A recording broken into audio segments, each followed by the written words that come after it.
Abdul alimuona Viki kwa mbali, akamkimbilia kumpokea. Akiwa amembeba Viki, walielekea katika eneo walilopanga kuanzia ziara yao ya kimapenzi. Walifika eneo tulivu lenye kivuli cha miti na nyasi safi. Watu waliliita eneo hilo The Love Zone. Hiyo ni kwa sababu ya upepo mwanana na utulivu uliopatikana hapo. Kila mmoja hakuamini macho yake kama kakutana na faraja ya moyo wake. Walisalimiana na kukumbatiana huku miti ikishangilia uwepo wao. Nafurahi sana kwa kuja kipenzi, maana nisipokuona siku mbili tu najihisi roho yangu kama inatolewa, aliongea Abdul kwa akiwa amevaa uso wa bashasha. Viki naye akamjibu, la Azizi, nami nashukuru kukuona, maana nilikuwa najihisi kama nanyonywa damu vile, nibaki tu kiwiliwili.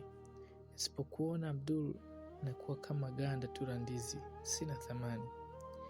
Mioyo yao ilikuwa ikivutana, wakajikuta wakilana uso lililowapiga ngwara mpaka chini, wakatulia. Kila mmoja alitoa zawadi aliyokuwa amemwandalia mpenzi wake. Walibadilishana viboksi vya zawadi huku furaha ikizipaka nyuso zao. Furaha iliwafanya wang'are kama vile vifaranga. Abdul alifungua zawadi aliyopewa na Viki na kukuta saa ya mkononi ya bei yenye kitambi. Viki naye alifungua na kukuta kifaa kidogo cha sauti za piano almaarufu kama jukebox. Kila mmoja alimtazama mwenza wake na kushindwa kuelezea kimo cha furaha yake. Viki alikuwa ameng'aa haswa, usingemdhania kama ni binti wa kidato cha 4. Kwa Abdul yeye alikuwa amevaa kawaida tu kwa sababu hakuwa na machaguo mengi. Viki kipenzi, Abdul alimuita wahuba wake kwa upole huku akimtazama kama mtu aliyekuwa gizani kauona mwanga. Abela Azizi, mtoto aliitika kwa sauti nyororo iliyothibitishwa na wanasayansi kuwa inaponya matatizo. Abdul aliendelea, mimi na wewe Viki ni kama spoko na mshikaki na ofisi na mfupa, na ikitokea ukatangulia wewe kufa, naomba uniruhusu tuzikwe sote. Bila maji mimi samaki siwezi kuishi. Viki alishindwa kujizuia kucheka.